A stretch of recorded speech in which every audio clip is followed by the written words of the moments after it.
Welcome to 360 Tamil. இன்னைக்கு இந்த வீடியோல கிரைம் பேட்ரோல்ல இருக்க ஒரு சூப்பரான எபிசோடோட கதையை தான் நான் உங்களுக்காக கொண்டு வந்திருக்கேன். இந்த எபிசோட்ல நீங்க எதிர்பார்க்காத நிறைய ட்விஸ்ட் அண்ட் டர்ன்ஸ்லாம் வச்சிருப்பாங்க. நான் முதல்ல பிளாட் என்னன்றதை சொல்றேன். மீனல் அப்படின்ற ஒரு பொண்ணு இருக்காங்க. இவங்க பேங்க்ல மேனேஜரா வேலை பார்த்துட்டு இருக்காங்க. இவங்களுக்கு ஒரு அக்கா ஒரு தங்கச்சி, ரெண்டு பேருக்குமே கல்யாணம் ஆயிருக்கும். ஆனா இவங்க இன்னும் கல்யாணம் பண்ணிக்காம இருக்காங்க. இப்படிப்பட்ட நிலைமையில திடீர்னு இவங்க காணாம போயிடுறாங்க. அக்கா தான் ஸ்டேஷனுக்கு வந்து கம்ப்ளைண்ட் தராங்க. போலீஸுங்களும் விசாரணை பண்ணும் போதுதான் நிறைய அதிர்ச்சி காத்துட்டு இருக்கு. சோ இந்த கதை ரொம்பவே சூப்பரா இருக்கும். நீங்க கொஞ்சம் கூட எதிர்பார்க்காத நிறைய ட்விஸ்ட் அண்ட் டர்ன்ஸ்லாம் வச்சிருப்பாங்க. இப்படிதான் கதை முடியும்னு நீங்க கொஞ்சம் கூட யோசிக்க மாட்டீங்க. அந்த மாதிரி ஒரு ஆங்கிள் முடிச்சிருப்பாங்க. எனக்கு ரொம்பவே பிடிச்சிருந்தது. உங்களுக்கும் பிடிக்கும் நம்புறேன். எக்ஸ்பிளனேஷனுக்குள்ள போறதுக்கு முன்னாடி வீடியோக்கு ஒரு லைக் போடுங்க. இந்த எக்ஸ்பிளனேஷன் பிடிச்சிருந்ததுன்னா ஐப்ன்ற ஆப்ஷனை கிளிக் பண்ணி சப்போர்ட் பண்ணுங்க. மேற்கொண்டு பேசி டைம் வேஸ்ட் பண்ணாம நம்ம நேரடியா ஃபுல் எக்ஸ்பிளனேஷனுக்குள்ள போயிடலாம். இந்த எபிசோட ஸ்டார்டிங் சீனே ஷில்பான்ற ஒரு பொண்ணை காட்டுறாங்க. ஒரு நபர் கூட இப்பதான் ஒன்னா இருந்து முடிச்சிருக்காங்க போல. அந்த நபர் ஹஸ்பண்ட் இல்லன்றது தெரிய வருது. ஏன்னா ஷில்பா என்ன சொல்றாங்கன்னா, சந்தோஷ்க்கு இந்த விஷயம்லாம் தெரிஞ்சிருச்சு, இதுக்கப்புறம் நமக்குள்ள இதெல்லாம் வேணான்ற மாதிரி சொல்றாங்க. ஆனா இந்த நபர் ஏத்துக்கிற மாதிரியே இல்ல. அதெல்லாம் உன்னோட ஹஸ்பண்டுக்கு தெரியாம பாத்துக்கலாம், இதுக்கப்புறமா கண்டினியூ பண்ணலான்ற மாதிரிலாம் இந்த நபர் சொல்லிட்டு இருக்காரு. இப்ப அப்படியே கட் பண்ணி டோட்டலா வேற ஒரு சீனை காட்டுறாங்க. ஒரு டூரிஸ்ட் கைடு இருக்காரு பாத்தீங்களா, டூரிஸ்டுங்களை சுத்தி காட்டும் போது ஒரு பர்டிகுலர் பில்டிங்கை காட்டுறாரு. இந்த பில்டிங்ல ரெட் துப்பட்டா போட்டு ஒரு பொண்ணு வந்தா, அந்த பொண்ணுக்கு என்ன ஆச்சுன்றத போலீஸுங்க ப்ராப்பரா கண்டுபிடிக்கல. இந்த மாதிரி தான் அந்த கேஸ் முடிஞ்சது அப்படின்ற மாதிரிலாம் சொல்லிட்டு இருக்காரு. ஆனா போலீஸுங்க அந்த கேஸை முடிச்சிருப்பாங்க போல. இங்க வந்த சிலருக்கே அதை பத்தி தெரியுது. நீ தப்பு தப்பா சொல்றேன்னு சொல்றாங்க. இல்ல இல்ல நான் உண்மையதான் சொல்றேன்ற மாதிரி இவருமே சமாளிக்கிறாரு. இந்த கேஸை பத்தி தான் நமக்கு காட்ட போறாங்க போல. இப்ப ஸ்டார்டிங்கே நமக்கு மீனல் அப்படின்ற ஒருத்தங்களை காட்டுறாங்க. இவங்களை பொறுத்த வரைக்கும் இவங்களோட பேங்க்ல மேனேஜரா வேலை பார்க்கறாங்க. அந்த பேங்க்குக்கு இவங்க சைக்கிள்ல வந்து இறங்குறாங்க. என்ன இவ்வளவு வசதியா இருந்துட்டு சைக்கிள்ல வந்து இறங்குறாங்க அப்படின்ற மாதிரி எல்லாருமே ஆச்சரியப்படுவாங்க. இவங்களோட அசிஸ்டன்டா ஒருத்தர் இருக்காரு. அவர் தான் அசிஸ்டன்ட் மேனேஜர் போல. இவங்க பேங்க்ல இப்ப பெரிய பிரச்சனை போயிட்டு இருக்கு. அதாவது நிறைய பேர் வந்து போராட்டம் மாதிரிலாம் பண்ணிட்டு இருக்காங்க. இந்த நிலைமையில நீங்க எப்படி மேடம் ஸ்ட்ரெஸ்ஸே இல்லாம இருக்கீங்கன்ற மாதிரிலாம் கேட்கிறாரு. எனக்காக சாப்பாடு எடுத்துட்டு வந்தியா இல்லையான்னு மீனல் கேட்கறாங்க. எடுத்துட்டு வந்திருக்கேன் அப்படின்ற மாதிரி இவருமே சாப்பாடுலாம் வச்சிட்டு இருக்காரு. இவங்க ரொம்ப ரிலாக்ஸா இருக்காங்க. மேடம் நான் இவ்வளவு டென்ஷனா பேசிட்டு இருக்கேன், நீங்க எப்படி இவ்வளவு ரிலாக்ஸா இருக்கீங்க, உங்ககிட்ட இந்த விஷயத்தை கத்துக்கணும் போல அப்படின்ற மாதிரிலாம் அசிஸ்டன்ட் மேனேஜர் சொல்றாரு. டென்ஷனா இருக்கிறதுனால என்ன நடக்க போகுது, ப்ராப்ளம் என்னன்றதை கொஞ்சம் கொஞ்சமா பார்த்து நம்ம சால்வ் பண்ணுவோம், நீ கவலைப்படாது அப்படின்ற மாதிரிலாம் சொல்றாங்க. நீங்க உண்மையிலேயே கிரேட் மேடம் அப்படின்ற மாதிரி இவனுமே பயங்கரமா பாராட்டிட்டு இருக்கான். சோ இந்த மீனலை பொறுத்த வரைக்கும் ரொம்ப கூலான கேரக்டர் அப்படின்றது நமக்கு தெரிய வருது. இதுல இருந்து 5 நாள் கழிச்சு நடக்கிறத நமக்கு காட்டுறாங்க. அதாவது மீனலோட மாமாவும் அக்காவும் சேர்ந்த மாதிரி போலீஸ் ஸ்டேஷனுக்கு வந்திருக்காங்க. அக்காவோட பேரு சாந்தி அப்படின்றது, மாமாவோட பேர்லாம் தேவையில்லை, நான் மாமான்னு மட்டும் சொல்றேன். இவங்க ரெண்டு பேருமே மீனல் கடைசி 2 நாளா காணோன்ற மாதிரி கம்ப்ளைண்ட் கொடுத்துட்டு இருக்காங்க. இங்க இருக்க எஸ்ஐயும் என்ன ஏதுன்ற மாதிரி இன்ஃபர்மேஷன்லாம் வாங்கிட்டு இருக்காரு. பேங்க்ல வேலை பார்க்கறா அப்படின்ற மாதிரி இவங்க சொல்றாங்க. பக்கத்துல எங்கேயாவது போயிருக்க வாய்ப்பு இருக்குல்ல, சீக்கிரம் வந்துருவாங்கன்ற மாதிரி சொல்றாரு. எங்க போறதா இருந்தாலும் சொல்லிட்டு தான் போவான்ற மாதிரி அக்கா சொல்றாங்க. ஆக்சுவலா தங்கச்சி கொஞ்சம் தள்ளி இருக்க தனி வீட்ல தான் இருக்காங்க. இருந்தாலும் அக்காவை மாமாவை பார்க்கிறதுக்காக இங்கேயும் வருவாங்க போல. அக்கா நான் காசு எடுத்துட்டு வராம வந்துட்டேன், ஒரு 500 ரூபாய் மட்டும் தா, போகும்போது ஃப்ரூட்ஸ்லாம் வாங்கிட்டு போனோன்ற மாதிரி அக்கா கிட்ட சொல்றாங்க. சரின்ற மாதிரி மாமா இருக்காரு பாத்தீங்களா, இவங்களுக்கு தேவையான காசெல்லாம் எடுத்து தராரு. இவங்களை பொறுத்த வரைக்கும் நடுவில் அக்காவை பார்க்கிறதுக்காக வந்துருவாங்க போல. அப்படிப்பட்ட தங்கச்சி கடைசி 2 நாளா வரல. கான்டாக்ட் பண்ணலான்னு பார்த்தா ரீச்சும் பண்ண முடியல. அதே மாதிரி ஒருவேளை தங்கச்சி வீட்டுக்கு போயிருக்க வாய்ப்பு இருக்குன்ற மாதிரி தங்கச்சிக்கு கால் பண்ணிருப்பாங்க. அதாவது மீனலை பொறுத்த வரைக்கும் அக்காவா சாந்தி இருக்காங்க, அதே மாதிரி தங்கச்சியா மாலான்னு ஒருத்தங்க இருப்பாங்க. மாலாவால ப்ராப்பரா நடக்க முடியாது, கொஞ்சம் மாற்றுத்திறனாளியா இருப்பாங்க. அவங்களுக்குமே ஹஸ்பண்ட்லாம் இருக்காரு. மாலாக்கு கால் பண்ணி அங்க வந்து நம்ம மீனல் வந்தாளா அப்படின்ற மாதிரி கேட்கறாங்க. இல்லையே இங்க வரலையே அப்படின்ற மாதிரி அவங்க சொல்லியிருப்பாங்க. இதனால தான் ஸ்டேஷனுக்கு போய் கம்ப்ளைண்ட் கொடுத்துடலாம் அப்படின்ற மாதிரி இவங்க ரெண்டு பேருமே ஸ்டேஷனுக்கு வந்திருப்பாங்க. புரியுது, நீங்க கவலைப்படாதீங்க, எங்க சைடுல விசாரணை பண்றோம், சீக்கிரமே கண்டுபிடிக்கிறோம் அப்படின்ற மாதிரி இந்த எஸ்ஐ சொல்றாரு. அதாவது வந்து மீனலோட வீட்டெல்லாம் போய் செக் பண்ணலாம் அப்படின்ற மாதிரிலாம் இவர் யோசிக்க ஆரம்பிக்கிறாரு. இதுல இருந்து ஒரு 2 நாள் கழிச்சு நடக்கிறத நமக்கு காட்டுறாங்க. ஒருத்தர் குளத்துல மீனெல்லாம் பிடிச்சிட்டு இருக்காரு. அப்படி மீனை பிடிச்சிட்டு இருக்கும் போதுதான் அங்க ஒருத்தங்க தூக்குல தொங்கிட்டு இருக்கிறது தெரிய வருது. உடனே போலீஸ்க்கு இன்ஃபர்மேஷன் கொடுத்துறாரு. இப்ப இன்ஸ்பெக்டரும் டீமும் சேர்ந்த மாதிரி இந்த இடத்துக்கு வந்துடுறாங்க. என்ன ஏதுன்ற மாதிரி அனலைஸ் பண்ணிட்டு இருக்காங்க. இங்க தூக்குல தொங்கிட்டு இருக்கிறது யார் தெரியுமா, மீனல் தான். மீனல் தான் ரெட் கலர் துப்பட்டா போட்டு வந்திருப்பாங்க. இப்ப தூக்குல தொங்கிட்டு இருக்காங்க. சோ இப்ப பாடி எல்லாம் கிளியர் பண்ற வேலையை பண்றாங்க. அதே சமயம் யாரோ இவங்க கிட்ட எல்லை மீறி நடந்திருக்காங்க அப்படின்றது போலீஸுங்களுக்கு தெளிவா தெரிஞ்சிருது. கார்ல தான் யாரோ இந்த இடத்துக்கு வந்திருக்காங்க, அதாவது மீனல் கார்ல தான் இந்த இடத்துக்கு வந்திருக்க வாய்ப்பு இருக்குன்னு யோசிச்சுட்டு இருக்கும் போது அந்த இடத்துல ஒரு ரசீது மாதிரி கிடைக்குது. அதாவது மீனல் வந்து கார் ஒரு இடத்துல விட்டுட்டு எடுத்திருக்காங்க, அதுக்கான ரசீது மாதிரி தான் தெரியுது. ஆனா இந்த ஸ்பாட்ல கார் இருக்கான்னு கேட்டீங்கன்னா கார் இந்த இடத்துல இல்லவே இல்ல. லோட்டஸ் பார்க்கிங் அப்படின்ற ஒரு இடத்துல இவங்க காரை விட்டுட்டு எடுத்திருக்காங்கன்னு தெரிஞ்சிருச்சுல, அந்த இடத்துல போய் விசாரணை பண்ணலாம் அப்படின்ற மாதிரி இன்ஸ்பெக்டர் யோசிக்கிறாரு. இப்ப இவங்களுமே வேகமா கிளம்பி அந்த இடத்துக்கு வந்துடுறாங்க. அங்க மேனேஜ் பண்ணிக்க கூடியவர்கிட்ட என்ன ஏதுன்ற மாதிரி விசாரிக்கிறாங்க. ஆமா சார், இந்த லேடி வந்தாங்க, கார் எடுத்துட்டு போயிட்டாங்க அப்படின்ற மாதிரிலாம் இவர் சொல்லிட்டு இருக்காரு. சரி, டீடைல்லாம் நோட் பண்ணிருப்பீங்கல்ல, டீடைல்லாம் தாங்க அப்படின்ற மாதிரி இவங்களுமே டீடைல்லாம் கேட்டு வாங்கிட்டு இருக்காங்க.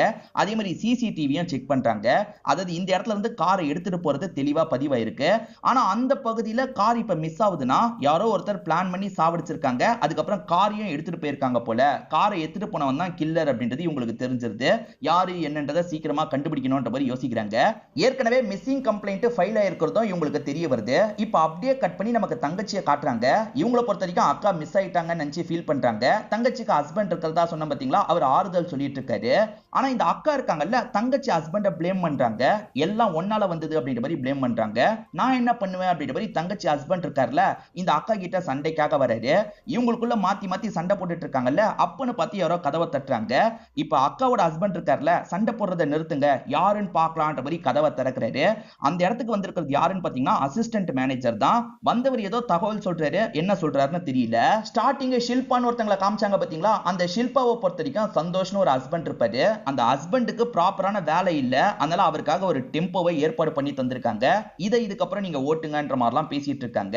இவங்களை பொறுத்த வரைக்கும் ஸ்டேஷன்ல ஏஎஸ்ஐயா வேலை பார்க்கறாங்க. இதே ஸ்டேஷன்ல இருக்க எஸ்ஐ கூட தான் இவங்க பழக்கத்துல இருக்காங்கன்னு தெரிய வருது. அதெல்லாம் இவங்க ஹஸ்பண்டுக்கு தெரியாது போல. ஹஸ்பண்ட் கிட்ட நீங்க கிளம்புங்க, எஸ்ஐ சார்லாம் வந்துட்டாரு அப்படின்ற மாதிரி சொல்றாங்க. இவங்களோட எஸ்ஐ மட்டும் வரல, இன்ஸ்பெக்டருமே இந்த இடத்துக்கு வந்துடுறாரு. ஏன்னா இங்க தானே மிஸ்ஸிங் கேஸ் ஃபைல் ஆயிருக்கு, அதனால விசாரிக்கிறதுக்காக தான் வந்திருக்காரு. மிஸ்ஸிங் கேஸ் ஃபைல் ஆனதுக்கு அப்புறம் நீங்க என்னெல்லாம் விசாரணை பண்ணீங்க சொல்லுங்கன்ற மாதிரி கேட்கிறாரு. இவங்களுமே முதல்ல வீட்டை போய் செக் பண்ணோம் சார், வீட்ல ஏதாவது கிடைக்குமான்ற மாதிரி தேடி பார்த்தோம். லவ் கிவன் எதுவும் பெருசா இருக்கிற மாதிரியே இல்ல சார், நாங்க விசாரணை பண்ணிட்டு இருக்கும் போதே இந்த மாதிரி நடந்துருச்சு அப்படின்ற மாதிரி சொல்றாரு. ஆனா கேட்கிற இன்ஸ்பெக்டருக்கு பயங்கரமா கோவம் வருது. நீங்க விசாரணையை இன்னும் வேகமா பண்ணியிருந்தா அவங்க மிஸ்ஸிங் ஆகும் போதே கண்டுபிடிச்சிருக்கலாம். இப்ப பாருங்க அநியாயத்துக்கு இறந்து போயிட்டாங்க அப்படின்ற மாதிரிலாம் திட்டிட்டு இருக்காரு. இன்ஸ்பெக்டர் இருக்கார்ல, நீ என்னமா குட்டி அணையில வந்தன்ற மாதிரி ஷில்பாவை பார்த்து கேட்கிறாரு. இல்ல சார், என் ஹஸ்பண்டுக்காக நான் வாங்கி தந்திருக்கேன், என் ஹஸ்பண்ட் கூட தான் வந்தேன் அப்படின்ற மாதிரிலாம் சொல்லிட்டு இருக்காங்க. இப்ப அப்படியே கட் பண்ணி இறந்து போன மீனலோட பாடியை காட்டுறாங்க. இப்ப பாடியை ஒப்படைக்கிறதுக்காக இவங்களுமே ஃபேமிலியை சேர்ந்தவங்க எல்லாம் வர வச்சிடுறாங்க. ஃபேமிலியை சேர்ந்த எல்லாருமே ஃபீல் பண்ணிட்டு இருக்காங்க. இந்த ஏரியால இந்த மாதிரி கிரைம் பண்றதுக்குன்னு சில ஆளுங்க இருப்பாங்கல்ல, அவங்க எல்லாரையும் லாக் பண்ணி விசாரிக்கலாம் அப்படின்ற மாதிரி எல்லாரையும் லாக் பண்ணி விசாரணை பண்ணிட்டு இருக்காங்க. ஆனா பிரோஜனமா எதுவுமே உங்களுக்கு கிடைக்க மாட்டேங்குது. சரி, திரும்பி ஃபேமிலி கிட்ட தான் பேசி பார்க்கணும் அப்படின்ற மாதிரி போலீஸுங்களாம் ஃபேமிலி கிட்ட பேசுறதுக்காக வந்துடுறாங்க. ஃபேமிலி கிட்ட நடந்த எல்லா விஷயத்தையும் புரிய வைக்கிறாங்க. வீட்ல இருந்து கிளம்பி இருக்காங்க, இந்த இடத்துக்கு போயிருக்காங்க, அதுக்கப்புறம் அந்த பிளேஸ்ல அவங்க இறந்து போயிருக்காங்க, என்ன நடந்தது அப்படின்றத எங்களால புரிஞ்சுக்க முடியல. லவ் கிவன் ஏதாவது இருக்கா, ஏன்னா அப்படி ஏதாவது நடந்திருக்க வாய்ப்பு இருக்குன்ற மாதிரி சொல்றாங்க. லவ்வா அதெல்லாம் கிடையவே கிடையாதுன்ற மாதிரி அக்காவும் தங்கச்சியும் சொல்றாங்க. ஆக்சுவலா அக்காக்கு கல்யாணம் முடிஞ்சிருச்சு, தங்கச்சிக்கே கல்யாணம் முடிஞ்சிருச்சு. ஆனா இவங்க கல்யாணம் வேணான்னு தள்ளி போட்டுக்கிட்டே இருக்காங்க. கல்யாணம் பண்ணாம இருந்தா என்ன அர்த்தம், சீக்கிரமா பண்ணிக்கோ அப்படின்ற மாதிரி மாமாக்கள் ரெண்டு பேருமே சொல்றாங்க. ஆனா இவங்களுக்கு பெருசா விருப்பம் இல்ல போல, தள்ளி போட்டுக்கிட்டே இருந்திருப்பாங்க. சார், லவ் கிவ் எல்லாம் இருந்தா எங்க கிட்ட சொல்லாம இருந்திருக்க மாட்டா சார், எல்லாத்தையும் எங்க கிட்ட ஷேர் பண்ணிடுவா அப்படின்ற மாதிரி சொல்றாங்க. இதை தாண்டி அவ வேலையை ரிசைன் பண்ணிருக்கா அப்படின்ற மாதிரி மாமா ஒரு விஷயத்த சொல்றாரு. அது என்னன்னு பாத்தீங்கன்னா, அன்னைக்கு அசிஸ்டன்ட் மேனேஜர் வந்தார்ல, இத பத்தி சொல்றதுக்காக தான் வந்திருப்பாரு. என்னாச்சுன்னு தெரியல, மேடம் திடீர்னு வேலையை ரிசைன் பண்ணிட்டாங்க அப்படின்ற மாதிரி சொல்றாரு. அவ்வளவு பெரிய வேலையை எப்படி ரிசைன் பண்ணுவா, எங்க கிட்டயும் ஷேர் பண்ணலையேன்ற மாதிரி இவங்க எல்லாருமே ஷாக் ஆயிருப்பாங்க. இப்ப பிரசன்ட்ல அந்த எல்லா விஷயத்தையுமே வந்து இன்ஸ்பெக்டர் கிட்ட சொல்றாங்க. எதுக்காக திடீர்னு அவ்வளவு பெரிய வேலையை விட்டாங்க அப்படின்ற மாதிரி இன்ஸ்பெக்டருமே யோசிக்க ஆரம்பிக்கிறாரு. அந்த ஆங்கிள் நம்ம இந்த கேஸை கொண்டு போனோம்னு நினைக்கிறாரு. இப்ப ஷில்பாவை நமக்கு காட்டுறாங்க. இந்த ஷில்பா இருக்காங்கல்ல, இந்த விஷயத்தை மட்டும் பண்ணுன்னு கவிதான ஒரு பொண்ணு கிட்ட பேசுறாங்க. அவ கையில காசியும் தந்துட்டு இருக்காங்க. இந்த கவிதாவை தப்பா ஏதாவது வேலைக்கு யூஸ் பண்றாங்களா என்னன்னு தெரியல. இந்த கவிதா தயங்கிக்கிட்டே அந்த காசியும் வாங்கிடுறா. இந்த ஷில்பா எக்ஸாக்ட்டா என்ன பேசிக்கிறாங்கன்றதை நமக்கு காட்ட மாட்டாங்க. ஆனா இவங்களுக்கு ஏதோ வேலை ஆகணும் போல, அதுக்காக தான் இந்த கவிதா கிட்ட காசெல்லாம் தந்துட்டு இருக்காங்க. இப்ப அப்படியே கட் பண்ணி இன்ஸ்பெக்டர் இருக்காரு பாத்தீங்களா, அந்த அசிஸ்டன்ட் பையன் கிட்ட பேசுறதுக்காக வந்துடுறாரு. அவனுமே வந்து மீனல் சம்பந்தமா எல்லா விஷயத்தையும் சொல்றான். மீனலை பொறுத்த வரைக்கும் ரொம்பவே கூலானவங்க, டென்ஷனே ஆக மாட்டாங்க, நான் உங்களை பார்த்து பயங்கரமா ஆச்சரியப்பட்டிருக்கேன் அப்படின்ற மாதிரிலாம் சொல்றான். நல்லா தான் வேலை போயிட்டு இருந்தது, திடீர்னு சொல்லாம கொள்ளாம மேல் இடத்துல ரிசைன் பண்றேன்ற மாதிரி லெட்டர் அனுப்பி வச்சிருக்காங்க, எனக்கே ரொம்ப ஷாக்கிங்கா இருந்தது அப்படின்ற மாதிரிலாம் சொல்றான். எதனால திடீர்னு பண்ணிருப்பாங்கன்ற மாதிரி ஆளுங்க கேக்குறாங்க. அதான் சார் எனக்கும் புரிய மாட்டேங்குது.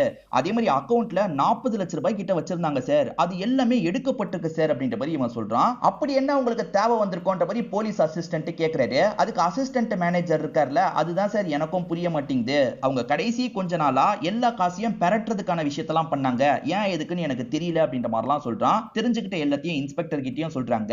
இப்ப இன்ஸ்பெக்டர் என்ன பண்றாருன்னா, அந்த பாஸ் கிட்டயே பேசுறாரு. அதாவது ரிசைனிங் லெட்டர் இவருக்கு தான் வந்திருக்கும், இவர்கிட்டயே பேசுறாரு. எதனால திடீர்னு ரிசைன் பண்ணாங்கன்னு கேட்கும்போது இவருமே ஒரு விஷயத்த விஷயத்த சொல்றாரு. பேங்க்ல நிறைய பிரச்சனை போயிட்டு இருக்குல்ல, சொல்யூஷனா ஏதாவது யோசிச்சீங்களான்னு கேட்கும்போது இவங்களுமே சார் நம்ம பேங்கோட பேரை மாத்திரலாம் சார், இந்த ப்ராப்ளம்லாம் சால்வ் ஆயிடும் அப்படின்ற மாதிரி சொல்றாங்க. ரொம்ப கான்ஃபிடென்ட்டா வேற சொல்றாங்க. இல்ல பாஸ் செம்ம கடுப்பாயிடுறாரு. அதாவது கண்ணடியை திருப்பினா எப்படிப்பா ஆட்டோ ஓடும்ன்ற மாதிரி பயங்கரமா கோவப்படுறாரு. இந்த மாதிரி முட்டாள்தனமா ஐடியா தரதுக்கு தான் நீங்க மேனேஜரா இருக்கீங்களா அப்படின்ற மாதிரிலாம் கேட்கிறாரு. இதுல அப்செட் ஆயிருப்பாங்க போல சார், திடீர்னு ரிசைன் பண்றன்ற மாதிரி ரிசைன் பண்ணிட்டாங்க, மத்தபடி எனக்கு எதுவுமே தெரியாது சார் அப்படின்ற மாதிரிலாம் சொல்லிட்டு இருக்காரு. ரிசைனிங் லெட்டர் அனுப்பியிருக்காங்கல்ல, அதெல்லாம் போலீஸ் கிட்ட காமிக்கிறாரு. இதை தாண்டி மீனல் அவங்களோட வீட்டை வித்திருக்காங்கன்றது தெரிய வருது. இது சார்ந்து போலீஸுங்க இருக்காங்கல்ல, அக்கா கிட்ட தனியாவும் தங்கச்சி கிட்ட தனியாவும் விசாரணை பண்ணிட்டு இருக்காங்க. அவங்க சொல்றதை நமக்கு காமிச்சிட்டு இருக்காங்க.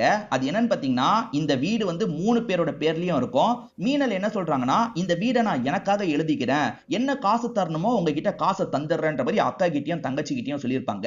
அக்காவோட கல்யாணத்துக்கு மீனல் நிறைய செலவு பண்ணிருப்பாங்க. அதே மாதிரி தங்கச்சிக்கு இந்த மாப்பிள்ளைய பார்த்து கல்யாணம் பண்ணி வச்சதே மீனலா தான் இருப்பாங்க. அதனால அக்காக்கும் தங்கச்சிக்கும் மீனலை ரொம்பவே பிடிக்கும். அதனால அவகிட்ட நம்ம காசெல்லாம் வாங்க வேணான்ற மாதிரி யோசிக்கிறாங்க. எங்களுக்கு காசெல்லாம் தேவையில்லை, அந்த வீட்டை நீயே எழுதிக்கோ, நாங்க வேணா வந்து சைன் போட்டு தரோன்ற மாதிரி சொல்லியிருப்பாங்க. அந்த வீட்டை எப்படி வித்தான்னு தெரியல சார், அந்த வீட்டை விக்கிற அளவுக்கு அவளுக்கு என்ன பிரச்சனை வந்ததுன்னு எங்களுக்கு தெரியல அப்படின்ற மாதிரிலாம் சொல்றாங்க. இப்ப அக்கா இருக்காங்க பாத்தீங்களா, அந்த தங்கச்சி வீட்டுக்காரருக்கும் மீனலுக்கும் இருந்த ஒரு பிரச்சனையை பத்தி சொல்ல ஆரம்பிக்கிறாங்க. அது என்னன்னு பாத்தீங்கன்னா, இந்த மீனல் பேங்க்ல மேனேஜரா இருக்காங்கல்ல, அதனால தங்கச்சி வீட்டுக்காரருக்கு லோன் மாதிரி எடுத்து தந்திருப்பாங்க. நிறைய லோன் மாதிரி எடுத்து தந்தா ப்ராப்பரா அவர் கெட்டல சார் அப்படின்ற மாதிரி அக்கா சொல்றாங்க. இதை வச்சு அந்த தங்கச்சி வீட்டுக்காரர் கிட்ட பேச ஆரம்பிக்கிறாங்க. தங்கச்சி வீட்டுக்காரரோட பேரை நம்ம ரமேஷ்னு வச்சுக்கலாம். ஏண்டா எதுக்காகடா இன்னும் கட்டாம இருக்க, அது ரிலேட்டடா உங்க 2 பேருக்குள்ள சண்டை வந்து நீ ஏதாவது பண்ணிட்டியான்ற மாதிரி கேக்குறாங்க.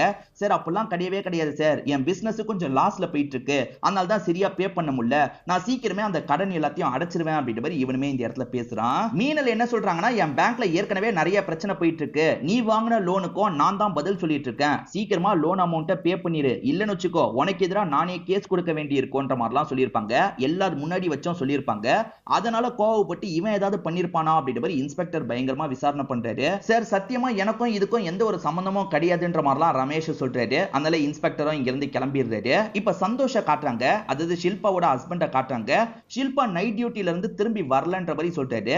எது நைட் டியூட்டியா, அவளுக்கு நைட் டியூட்டியே இல்லன்ற மாதிரி எஸ்ஐ சொல்றாரு. எது நைட் டியூட்டியே இல்லையான்ற மாதிரி சந்தோஷம் ஷாக் ஆகுறாரு. இப்ப இன்ஸ்பெக்டர் இந்த கேஸை எந்த டைரக்ஷன்ல கொண்டு போறதுன்னு பயங்கரமா யோசிக்கிறாரு. ஆனா அவளை பொறுத்த வரைக்கும் பண கஷ்டத்துல இருந்திருக்கான்றது இவருக்கு தெரியுது. ஏன்னா அன்னைக்கு வந்து பழம் வாங்குறதுக்கு ஒரு 500 ரூபாய் தாங்கன்ற மாதிரிலாம் கேட்டாங்கல்ல, அந்த 500 ரூபாய் பழம் வாங்குறதுக்காக கேட்கல, அவகிட்ட 500 ரூபாய் கூட இல்லாம இருந்திருக்கு. அந்த அளவுக்கு பேங்க்ல இருக்க காசெல்லாம் வலிச்சு எடுத்திருக்கா, யாரோ இவகிட்ட இருந்து வாங்கியிருக்காங்க, அது யாருன்றதை எப்படியாவது கண்டுபிடிக்கணும் அப்படின்ற மாதிரிலாம் பேசிட்டு இருக்காரு. இந்த நிலைமையில தான் ஷில்பா மிஸ் ஆகுறாங்க அப்படின்ற மாதிரி இன்ஸ்பெக்டருக்கு தகவல் தெரிய வருது. எது ஷில்பா மிஸ் ஆகுறாளா அப்படின்ற மாதிரி ஷாக் ஆகுறாரு. மீனலோட காரை தேடிட்டு இருந்தாங்கல்ல, கார் ஒரு இடத்துல நின்னுட்டு இருக்கிறதா தகவல் கிடைக்குது. இவங்களுமே அந்த காரை பார்க்கிறதுக்காக போகும்போது அங்கதான் ஷில்பாவோட பாடி இருக்கு. அதாவது ஷில்பா கிட்டயும் யாரோ எல்லை மீறி நடந்திருக்காங்க, அதுக்கப்புறம் சாவடிச்சிருக்காங்கன்றது தெரிய வருது. என்ன மீனலோட காரை தேடலான்னு பார்த்தா அந்த கார்ல இவளோட பாடி கிடைச்சிருக்கு அப்படின்ற மாதிரிலாம் ஷாக் ஆயிட்டு இருக்காங்க. ஷில்பாக்கும் இந்த கேஸுக்கும் ஏதாவது சம்பந்தம் இருக்குமா, ஏன்னா மீனலோட கார்ல இவளோட பாடி கிடைச்சிருக்கேன்ற மாதிரி யோசிக்கிறாங்க. ஷில்பாவை யாரு சாவடிச்சிருக்க வாய்ப்பு இருக்குன்ற மாதிரிலாம் எஸ்ஐ கிட்ட விசாரணை பண்ணிட்டு இருக்காங்க. இந்த எஸ்ஐ என்ன சொல்றாருன்னா, ஷில்பாவோட ஹஸ்பண்ட் சந்தோஷ் கூட பண்ணிருக்க வாய்ப்பு இருக்குன்னு சொல்றாரு. காரணம் ஷில்பாவோட செகண்ட் ஹஸ்பண்ட் தான் இந்த சந்தோஷா இருப்பாரு. அதாவது ஹஸ்பண்ட் டார்ச்சர் பண்ணிக்கிட்டே இருக்கிறதுனால ஹஸ்பண்டை விட்டுட்டு ஹஸ்பண்டோட தம்பியான இவனை கல்யாணம் பண்ணிருப்பாங்க. இவனும் டார்ச்சர் பண்றான்ற மாதிரி எஸ்ஐ கிட்ட புலம்பி இருக்காங்க போல. சரி என்கிட்ட பயங்கரமா புலம்புனா அப்படின்ற மாதிரி எஸ்ஐ சொல்றாரு. இதனால அந்த சந்தோஷம் லாக் பண்ணிடுறாங்க. நீ தான் உன்னோட வைஃப் ஏதாவது பண்ணிட்டியான்ற மாதிரி அடி அடி நடிக்கிறாங்க. யார் சார் சொன்னா, அந்த எஸ்ஐ சொன்னாரா சார், அந்த ஆளு என்ன மாட்டி விடுறதுக்காக இந்த மாதிரி பொய் சொல்லிட்டு இருக்காரு, நடந்ததே வேறன்ற மாதிரி இவன் ஒரு விஷயத்த சொல்றான். ஆக்சுவலா இவனோட அண்ணனுக்கு தான் வந்து முதல்ல வந்து ஷில்பாவை கல்யாணம் பண்ணி வச்சிருப்பாங்க. அண்ணன் பயங்கரமா டார்ச்சர் பண்ணிக்கிட்டே இருப்பாரு. அண்ணன் கிட்ட இருந்து இவர் தான் அண்ணியை காப்பாத்தி இருப்பாரு. அதுக்கப்புறம் நம்ம 2 பேர் கல்யாணம் பண்ணிக்கலாம் அப்படின்ற மாதிரி முடிவு எடுத்திருப்பாங்க. அப்படி இவங்க கல்யாணம் பண்ணி இவர் படிக்க வச்சுதான் அவங்க ஏஎஸ்ஐயா மாறி இருப்பாங்க. சந்தோஷமா இவங்க வாழ்க்கை போயிட்டு இருந்திருக்கும். ஆனா ஒய்ஃப் அடிக்கடி லேட்டா வருது, இவருக்கு டவுட்டை கிளப்புது. எங்க ஒய்ஃப்னு விசாரிக்கும் போதுதான் அந்த எஸ்ஐயோட வீட்ல இருக்காங்க, கெஸ்ட் ஹவுஸ்ல இருக்காங்கன்னு தெரிய வருது. ஒரு நாள் ஒய்ஃப் வேலையை முடிச்சுட்டு வரும்போது, நீ வேலையில இல்ல கெஸ்ட் ஹவுஸ்ல இருந்திருக்க, என்னதான் நடக்குது அப்படின்ற மாதிரி கோவமா கேட்கிறாரு. அப்போ ஒய்ஃபுமே மாட்டிக்கிட்டுமே அப்படின்ற மாதிரி முடிக்கிறாங்க. அந்த ஆளு என்கிட்ட மிரட்டி அட்ஜஸ்ட் பண்ணி நடந்துக்க சொன்னா, எனக்கு விருப்பமே இல்லாம தான் நடந்துட்டு இருக்கேன் அப்படின்ற மாதிரி சொல்றாங்க. ஆக மொத்தத்துல ரெண்டு பேருக்குள்ளயும் பழக்கம் போயிட்டு இருக்கிறது இவருக்கு தெரிஞ்சிருக்கும். இந்த நிலைமையில தான் அவ காணாம போயிருக்கா, அவன் தான் ஏதாவது பண்ணிருக்க வாய்ப்பு இருக்கு அப்படின்ற மாதிரிலாம் சந்தோஷம் சொல்றாரு. நமக்கு ஸ்டார்டிங் ஒரு விஷயத்த காமிச்சாங்கல்ல, ஷில்பா வந்து சீனியர் கூட தான் ஒண்ணு மண்ணா இருந்திருக்காங்க. அது எல்லாம் ஹஸ்பண்டுக்கும் தெரிஞ்சிருக்கு. சோ அவர் தான் சார் வெளியே வந்துடக்கூடாதுன்றதுக்காக இப்படி பண்ணிருக்க வாய்ப்பு இருக்குன்னு சந்தோஷம் சொல்றான். இப்ப எஸ்ஐ லாக் பண்ண மாதிரி விசாரிக்கிறாங்க. எஸ்ஐ என்ன சொல்றாருன்னா, சார் நான் மிரட்டிலாம் அவகிட்ட ஒன்னா இல்ல, நாங்க ரெண்டு பேருமே மியூச்சுவலா தான் ஒன்னா இருந்தோம் அப்படின்ற மாதிரிலாம் சொல்லிட்டாரு. நீங்க ஒன்னா இருந்தது நாளை பின்ன வெளியே வந்துட்டா உங்களுக்கு அசிங்கம்ன்றதுக்காக ஷில்பாவை சாவடிச்சிட்டீங்களா அப்படின்ற மாதிரி இன்ஸ்பெக்டர் கேட்கிறாரு. சார் சத்தியமா நான் சாவடிக்கலாம் இல்ல சார், நான் உண்மையை தான் சொல்றேன் அப்படின்ற மாதிரி இவர் சொல்றாரு. இவங்க மேற்கொண்டு மீனலை பத்தி பயங்கரமா விசாரிக்கிறாங்கல்ல. மீனலோட கால் லாக செக் பண்ணும்போது மீனல் வாசு அப்படின்ற ஒரு நபர் கிட்ட அடிக்கடி பேசி இருக்கிறது தெரிய வருது. அந்த வாசுவை பொறுத்த வரைக்கும் பெட்டிங் விளையாட்டு எல்லாம் விளையாடுறவனா இருப்பான். வாசு கிட்ட எதுக்காக இந்த மீனல் பேசியிருக்காங்க, ஒருவேளை காசு எல்லாத்தையும் பெட்டிங்ல விட்டுட்டாங்களா அப்படின்ற மாதிரி உங்களுக்கு யோசிக்க தோணுது. இந்த வாசுவை பத்தி விசாரிக்கும் போது இந்த வாசு கிட்ட ரமேஷும் நெருக்கமா இருக்கான்றது உங்களுக்கு தெரிய வருது. அதாவது தங்கச்சி புருஷனும் நெருக்கமா இருக்கான்றது தெரிய வருது. இதை தாண்டி ஷில்பாவை பத்தி விசாரிக்கும் போது ஷில்பா கவிதான்ற ஒரு பொண்ணு கூட நெருக்கமா இருந்திருக்காங்க. அடிக்கடி கவிதாவை யூஸ் பண்ணிருக்காங்கன்னு தெரிய வருது. எதுக்காக யூஸ் பண்ணிருப்பாங்க, எதுக்காக அவளுக்கு காசெல்லாம் தந்திருப்பாங்க அப்படின்ற மாதிரி இவங்க யோசிக்க ஆரம்பிக்கிறாங்க. சோ இந்த கவிதாவை கண்டுபிடிச்சா ஷில்பா இறந்ததுக்கான காரணம் தெரியும்ன்ற மாதிரி யோசிக்கிறாங்க. கவிதாவை பொறுத்த வரைக்கும் ஒரு அண்ணன் இருப்பாரு. அந்த அண்ணனை பாக்குறதுக்காக இவங்களுமே வந்துடுறாங்க. கவிதா எங்கன்னு கேட்கும்போது கவிதா மிஸ்ஸிங் அப்படின்ற மாதிரி சொல்றாரு. ரொம்ப நாளாவே மிஸ்ஸிங்னு சொல்றாரு. அவ்வளவு நாள் மிஸ்ஸிங்கா அப்படின்ற மாதிரி இவங்களுமே ஷாக் ஆகுறாங்க. சரி ஷில்பாக்கும் கவிதாக்கும் என்ன சம்பந்தம், எதுக்கு காசெல்லாம் தந்திருக்காங்கன்னு கேட்கும்போது இவருமே ஒரு பிளாஷ்பேக்கை சொல்ல ஆரம்பிக்கிறாரு. அதாவது ஒருத்தன் செயினை பறிச்சுட்டு போகும்போது கவிதா சண்டை போட்டு அந்த செயினை புடுங்கிருப்பாங்க. அந்த இடத்துக்கு அந்த ஷில்பா இருக்காங்கல்ல, நல்ல காரியம் பண்ணு அப்படின்ற மாதிரி கவிதாவை பயங்கரமா பாராட்டுறாங்க. நீ என்ன வேலை பாக்குறேன்னு கேட்கும்போது வேலை தேடிட்டு இருக்கன்னு சொல்றாங்க.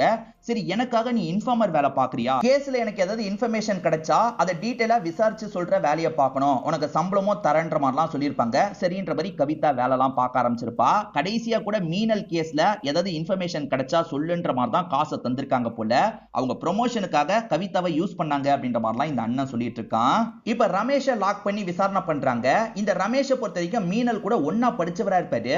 என்னதான் கதை ஒழுங்கா சொல்லுன்னு கேட்கும்போது இவனுமே எல்லா விஷயத்தையும் சொல்றான். இவனை பொறுத்த வரைக்கும் பிசினஸ் பண்றதுக்கு காசு தேவைப்பட்டிருக்கும். மீனல் வந்து பேங்க்ல மேனேஜரா இருக்காங்கல்ல, இவங்க கிட்ட ஹெல்ப் எல்லாம் கேட்டிருப்பான்.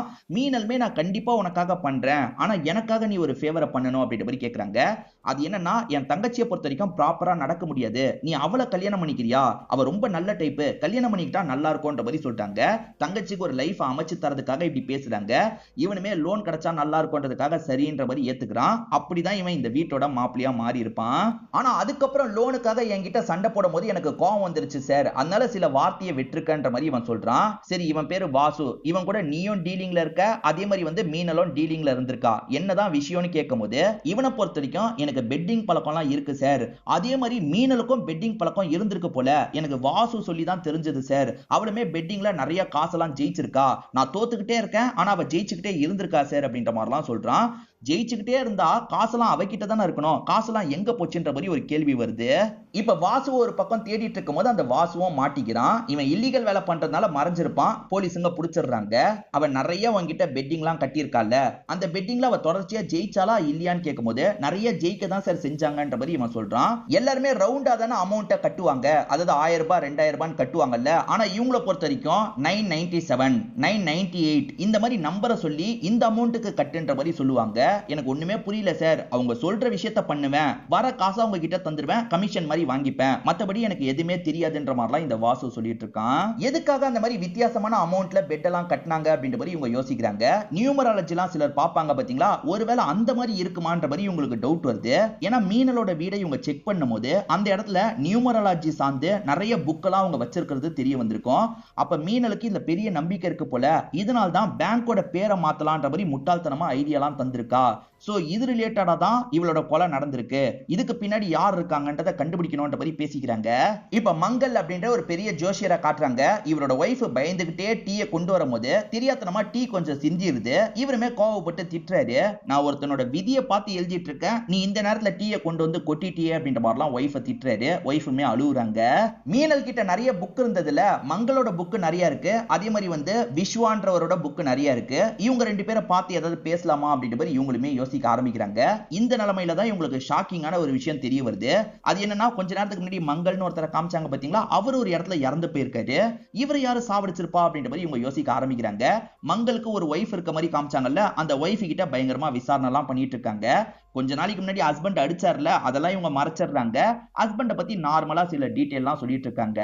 மீனலோட வீட்ல 2 பேரோட புக் இருந்ததுல, இன்னொருத்தரோட பேரு விஸ்வா அப்படின்றது. அவரை போய் சந்திக்கணும் அப்படின்ற மாதிரி இவங்களுக்குள்ள பேசிட்டு இருக்காங்க. அப்பன்னு பார்த்து அசிஸ்டன்ட் இந்த இடத்துக்கு வராரு. சார், நம்ம ஸ்டேஷனுக்கு யாரோ பென் டிரைவ் அனுப்பி வச்சிருக்காங்கன்ற மாதிரி சொல்றாரு. லெட்டர்ல பார்த்தா வந்து யாரு போட்டிருக்காங்கன்றது இல்ல. அதனால இது மிரட்டலா கூட இருக்கலாம்ன்ற மாதிரி யோசிச்சுக்கிட்டே இவங்களுமே பென் டிரைவை செட் பண்ணி பார்க்க ஆரம்பிக்கிறாங்க. அதுல ஒரு வாய்ஸ் ரெக்கார்டிங் தான் இருக்கு. ஒரு லேடி பேசுற மாதிரி தான் வாய்ஸ் ரெக்கார்டிங் இருக்கு. இதெல்லாம் ஸ்டாப் ஆயிடும் நினைக்கிறீங்களா? இதுக்கப்புறமா தொடர்ச்சியா கொலைகள் நடந்துகிட்டே இருக்கும்ன்ற மாதிரி வில்லத்தனமா அந்த லேடி பேசுறாங்க. எதனால இப்படி பேசுறாங்க? ஏற்கனவே 3 கொலைகள் நடந்திருக்கு, அதுவும் ஒரே பேட்டர்ன்ல நடந்திருக்கு. இதுக்கப்புறமா இது கண்டினியூ ஆகுமா அப்படின்ற மாதிரிலாம் இவங்க பயங்கரமா ஷாக் ஆக ஆரம்பிக்கிறாங்க. எல்லாருமே கழுத்து நெரிக்கப்பட்ட மாதிரி தான் இறந்து போயிருப்பாங்க. இப்ப அடுத்ததா விஸ்வான்ற அந்த ரைட்டரை பார்க்கலாம்னு நினைக்கிறாங்க. அதாவது ஜாதகம்லாம் எழுதுற ரைட்டரை பார்க்கலான்ற மாதிரி இவங்க கிளம்பிட்டு இருக்காங்க. அப்படி போற வழியிலேயே அவரும் டெட் பாடியா கிடைச்சிருக்காருன்ற மாதிரி உங்களுக்கு தகவல் கிடைக்குது. என்ன, இவரும் இறந்து போயிட்டாரு, இவரையும் கண்டிப்பா அந்த லேடி தான் சாவடிச்சிருக்க வாய்ப்பு இருக்கு. அந்த லேடி யாருன்றதை கண்டுபிடிக்கணும் அப்படின்ற மாதிரி போலீஸுங்களும் யோசிக்கிறாங்க. போக போக மீடியா இருக்காங்கல்ல, போலீஸை போட்டு கிழிக்கிறாங்க. 4 கொலை நடந்துருச்சு, போலீஸுங்க இன்னும் என்னதான் பண்ணிட்டு இருக்காங்க, இன்னும் மீனலோட கேஸை சால்வ் பண்ணல அப்படின்ற மாதிரிலாம் பேசிட்டு இருக்காங்க. இப்பதான் ஸ்டார்டிங் சீனோட கனெக்ட் பண்றாங்க. மீனல் இறந்து போன இடத்துல டூரிஸ்டுங்களை கூட்டு வந்து பேசுறவங்க என்ன பண்றாங்கன்னா, போலீஸுங்க இன்னும் இந்த கேஸை சால்வ் பண்ணலன்ற மாதிரி சொல்லிட்டு இருக்காங்க. இத பாக்குற போலீஸுங்களுக்கு கோவம் வருது. இந்த மாதிரிலாம் பேசுனீங்கன்னா அவ்வளவுதான், இங்க இருந்து முதல்ல டூரிஸ்டுங்களை கூட்டு போங்க அப்படின்ற மாதிரி கைடுங்க கிட்ட கோவப்பட்டு இருக்காங்க. நாங்க உண்மையை தானே பேசுறோம், அப்புறம் என்னன்ற மாதிரி அந்த கைடுமே தனாவட்டா பேசுறான். இப்பதான் ஒரு இடத்துல எரிஞ்ச நிலைமையில லேடியோட பாடி கிடைச்சிருக்கிறதா இவங்களுக்கு தகவல் கிடைக்குது. இவங்களுமே அந்த இடத்துக்கு போலாம் அப்படின்ற மாதிரி வேகமா அந்த இடத்துக்கு வந்து பாக்குறாங்க. அங்க கவிதாவோட பாடி கிடைச்சிருக்கா என்னன்றது தெரியல. ஆனா அந்த இடத்துல வந்து கவிதாவோட ஐடி கார்டு இவங்களுக்கு கிடைச்சிருக்கு. பாடி ஃபேஸை பார்த்து இவங்களால கன்ஃபார்ம் பண்ண முடியல. ஆனா ஐடி கார்டை வச்சு கவிதாவா இருக்குமான்ற மாதிரி யோசிக்கிறாங்க. சரி, மேட்ச் பண்ணி பார்த்துக்கலாம்னு ஒரு முடிவும் எடுக்கிறாங்க. கவிதாவை பொறுத்த வரைக்கும் ஒரு அண்ணன் இருக்க மாதிரி காமிச்சிருப்பாங்க. அந்த அண்ணன் மேல எனக்கு டவுட்டா இருக்கு சார், அடிச்சு விசாரிக்கலாமா அப்படின்ற மாதிரி அசிஸ்டன்ட் கேக்குறாரு. வேற ஆப்ஷனே இல்ல, நம்ம அடிச்சு விசாரிக்கலாம் அப்படின்ற மாதிரி இந்த இடத்துல இன்ஸ்பெக்டருமே ஏத்துக்கிறாரு. இப்ப அந்த அண்ணனை கூட்டிட்டு வந்து அடி அடின்னு அடிக்கிறாங்க. கவிதாவோட பாடி எங்களுக்கு கிடைச்சிருக்கு, கன்ஃபார்ம் பண்ணியாச்சு. இதுக்கு பின்னாடி நீ இருக்கனா ஒழுங்கா ஒத்துக்கோ. மீனலுக்கும் உனக்கும் ஏதாவது பிரச்சனையா, ஷில்பாக்கும் உனக்கும் ஏதாவது பிரச்சனையான்ற மாதிரிலாம் கேக்குறாங்க. சார், சத்தியமா எனக்கு எதுவுமே தெரியாதுன்ற மாதிரி இந்த அண்ணனுமே சொல்லிட்டு இருக்காரு. இப்ப இன்ஸ்பெக்டர் நம்ம கிட்ட ஒரே ஒரு ஆப்ஷன் தான் இருக்கு. இந்த கேஸ்ல நிறைய லேடிஸ் சம்பந்தப்பட்டிருக்காங்கல்ல, இதுல யாரோ ஒருத்தர் தான் நமக்கு இந்த ஆடியோவை அனுப்பியிருக்கிறதுக்கான வாய்ப்பு இருக்கு. ஆடியோல நிறைய சேஞ்ச் பண்ணி தான் நமக்கு அனுப்பியிருக்காங்க. ஆனா அவங்க கிட்ட இன்னொரு வாட்டி நம்ம பேசணும்னா அவங்க வாய்ஸ் மூலியமா நம்ம ஓரளவுக்கு கண்டுபிடிக்கிற வாய்ப்பு இருக்கு. எல்லா லேடிஸ் கிட்டயும் பேச்சு கொடுங்க அப்படின்ற மாதிரி சொல்லிட்டாரு. எல்லா லேடிஸ் கிட்டயும் வாய்ஸ் எல்லாம் கேட்டு இவங்க வாங்கிடுறாங்க. அதை இவங்களுமே ஒவ்வொன்னா செக் பண்ண ஆரம்பிக்கிறாங்க. மங்களுக்கு ஒரு ஒய்ஃப் இருக்க மாதிரி காமிச்சாங்கல்ல, அந்த ஒய்ஃப் கூட தான் மேட்ச் ஆகுது. மேடம், நீங்க தான் பேசியிருக்கீங்கன்றது தெரிஞ்சிருச்சு, எதுக்காக பேசுனீங்க ஒழுங்கா சொல்லுங்கன்னு கேட்கும்போது ஒருத்தன் சொல்லி தான் பேசினன்ற மாதிரி இவங்க சொல்றாங்க. அந்த ஒருத்தன் யாருன்னு கேட்கும்போது மங்கள் கிட்டே அசிஸ்டன்ட் மாதிரி ஒருத்தன் வேலை பார்த்தான், அவன் சொல்லி தான் பேசினேன் அப்படின்ற மாதிரி சொல்றாங்க. இப்ப அவனை பத்தி நமக்கு தெரிய வந்துருது. அவன் பேரு தீபக் போல. இப்ப போலீஸுங்களும் லாக் பண்ணிடுறாங்க. இந்த தீபக்கை போட்டு அடி அடின்னு அடிச்சிட்டு இருக்காங்க. ஒழுங்கு மரியாதையா சொல்லு, நீ தான் இந்த கொலையெல்லாம் பண்ணியான்னு கேட்கும்போது இவனும் சிரிச்சுக்கிட்டே ஆமான்ற மாதிரி சொல்றான். இங்கதான் நமக்கு பிளாஷ்பேக்கை ரிவீல் பண்ணிட்டாங்க. எப்பவுமே அந்த மீனலை பொறுத்த வரைக்கும் சைக்கிள்ல வருவாங்கல்ல, இவனுமே சைக்கிள்ல பேச்சு கொடுத்துக்கிட்டே இவங்க கூட வந்துட்டு இருக்கான். தெரியாதனமா இவன் விழும் போது மீனல் ஹெல்ப்லாம் பண்ணிட்டு இருக்காங்க. அப்படிதான் இவங்க 2 பேருமே பழக ஆரம்பிச்சிருப்பாங்க. இவன் பிளான் பண்ணி தான் அந்த மீனல் கிட்ட பழக ஆரம்பிச்சிருப்பான். நான் மங்கள் சார் கிட்ட அசிஸ்டண்டா இருந்தன்ற மாதிரி சொல்றான். இதனால மீனலுக்கு இவனை ரொம்பவே பிடிச்சிருது. சரி, நம்மளோட நியூமராலஜிக்கு இவனையும் யூஸ் பண்ணலாம் அப்படின்ற மாதிரிலாம் நினைக்கிறாங்க. நீ இந்த அமௌண்ட்டை கட்டு ஜெயிப்பன்ற மாதிரி இவன் சொல்றான். அவங்களுமே 2-3 வாட்டி ஜெயிச்சிடுறாங்க. அதனால இவன் மேல ஒரு நம்பிக்கை வருது. இவனை பொறுத்த வரைக்கும் இவங்க கூட இருந்தே இவங்களை காலி பண்ணணும்ன்ற மாதிரி யோசிக்கிறான். போக போக என்ன சொல்றானா, நீ இப்ப இருக்க வீடு நல்லா இல்ல, இந்த நம்பர்ல நீ ஒரு வீடு வாங்கினா சூப்பரா இருக்கும், இந்த டைம்ல ரெஜிஸ்ட்ரேஷனை வச்சுக்கோ, அதுக்கான காசெல்லாம் ரெடி பண்ணு அப்படின்ற மாதிரி சொல்றான். இதுக்காக தான் இவங்க கிட்ட இருக்க எல்லா காசையும் இவங்க ரெடி பண்ணிருப்பாங்க. அந்த காசு எல்லாத்தையும் இவன் தூக்குற மாதிரி பிளான் வச்சிருப்பான். தூக்கிட்டு சாவடிக்கணும்ன்ற மாதிரி யோசிச்சிருப்பான். அடிக்கடி பேசினா நாளை பின்ன போலீஸ் செக் பண்ணும்போது நம்ம மாட்டி போன்றது இவனுக்கு நல்லாவே தெரியும். அதனால நம்ம எப்பயாவது மட்டும் போன்ல பேசலாம் அப்படின்ற மாதிரி தான் மெயின்டைன் பண்ணிருப்பான். மேக்ஸிமம் நேர்ல வச்சுதான் அவங்க கிட்ட யாருக்கும் தெரியாம பேசிட்டு இருப்பான். அவங்கள கொலை பண்ணது ஆனதுக்கு அப்புறம் எல்லாம் முடிஞ்சிருச்சுன்ற மாதிரி இவன் காரை கொண்டு போய் சீக்கிரமா வித்துடலாம் அப்படின்ற மாதிரி கணக்கு பண்ணிருப்பான். ஆனா கவிதான்ற பொண்ணு இருக்காங்க பாத்தீங்களா, அந்த காரை பத்தி எல்லா இடத்துலயும் விசாரிக்கிறாங்க. ஏன் இவங்கிட்டயே விசாரிச்சுட்டு போறாங்க. அந்த காரியமே ஒரு இடத்துல கவிதா பாத்துறா. ஐயோ நம்மள கண்டுபிடிச்சிருவாளே அப்படின்றதுக்காக இவன் இருக்கான் பாத்தீங்களா, லாக் பண்ணி கதையை முடிச்சிடுறான். ஆனா அவளை பொறுத்த வரைக்கும் ஷில்பா கிட்ட ஏற்கனவே தகவல் அனுப்பிடுறா. அதனால ஷில்பா அந்த இடத்துக்கு வருவாங்க. ஷில்பாவோட கதையை முடிக்கணும்ன்ற மாதிரி யோசிக்கிறான். ஷில்பா அந்த இடத்துக்கு வரும்போது எங்க கவிதான்னு தேடிட்டு இருக்காங்க. ஆனா இவன் இருக்கான் பாத்தீங்களா, கவிதா கதையை ஏற்கனவே முடிச்சிட்டேன்ற மாதிரி இவங்களோட கதையை முடிச்சிருப்பான். இவங்களோட பாடி உடனே கிடைக்கிற மாதிரி இவன் வச்சிருப்பான். ஆனா கவிதாவோட பாடி லேட்டா கிடைக்கணும்ன்றதுக்காக இவன் ரொம்ப நாள் மறைச்சு வச்சிருப்பான். அதுக்கப்புறம் தான் எரிஞ்ச நிலைமையில கவிதாவோட பாடியை போட்டிருப்பான். சரி எதுக்காக 2 ஜோசியர்களை சாவடிச்சு அப்படின்னு கேட்கும்போது, உங்களை டைவர்ட் பண்றதுக்காக தான், உங்களை குழப்பறதுக்காக தான் இந்த விஷயத்தை பண்ணேன்ற மாதிரி இவன் சொல்றான். லேடிஸா இறந்து போயிட்டு இருக்காங்க, அதுவும் எல்லை மீறி நடந்ததுக்கு அப்புறம் இறந்து போயிட்டு இருக்காங்கல்ல, இதை வச்சு போலீஸ் நெருங்கிட கூடாது, கொஞ்சம் குழப்பணும்ன்றதுக்காக இவன் இந்த விஷயத்தெல்லாம் பண்ணியிருப்பான். எனக்காக இந்த விஷயத்தை பேசித்தா அப்படின்ற மாதிரி மங்களோட ஒய்ஃபை இவன் மிரட்டி இருப்பான். அதனால மங்களோட ஒய்ஃபும் சரின்ற மாதிரிலாம் பேசி தந்திருப்பாங்க. அதுதான் இவன் அனுப்பி வச்சிருப்பான். அது மூலியமா கண்டுபிடிப்பீங்க நான் கொஞ்சம் கூட எதிர்பார்க்கல, ஆனா அது மூலியமா என்ன கண்டுபிடிச்சிட்டீங்க அப்படின்ற மாதிரிலாம் சொல்லிட்டு இருக்கான். இவன் எதுக்காக லேடிஸை கொல்றான்ற மாதிரி ஒரு கேள்வி இருக்குல்ல, எந்த லேடிஸுமே வந்து அவங்களோட கரியர்ல சக்சஸ்ஃபுல்லா இருந்தா இவனுக்கு சுத்தமா பிடிக்காது போல. அதனால தான் இவங்க 3 பேரை சாவடிச்சேன். எனக்கு ஒரு ஒய்ஃப் இருந்தா, அவன் நல்ல வேலையில இருந்தா, ஆனா நான் வேலை பெருசா இல்லாம இருந்தேன், எப்ப பாரு என்ன மட்டம் தட்டுற மாதிரியே பேசிட்டு இருப்பா, அதனால அவளோட கதையை முடிச்சேன். அதே மாதிரி பெண்களை குறி வச்சு சாவடிச்சிட்டு இருந்தேன். இது வரைக்கும் நான் 15 பேருக்கு மேல சாவடிச்சிருக்கேன் அப்படின்ற மாதிரிலாம் இவன் தெனாவட்டா பேசிட்டு இருக்கான். சோ அப்படிதான் இந்த 3 பொண்ணுங்களை இவன் சாவடிச்சிருக்கான்றது தெரிய வருது. இப்ப போலீஸுங்களும் இவனை லாக் பண்ணி கூட்டு போறாங்க. அதே சமயம் மீனல் இப்படிதான் இறந்திருக்காங்கன்ற மாதிரி வீட்டுல இருக்கவங்களுக்கு தகவலை கொடுத்துடுறாங்க.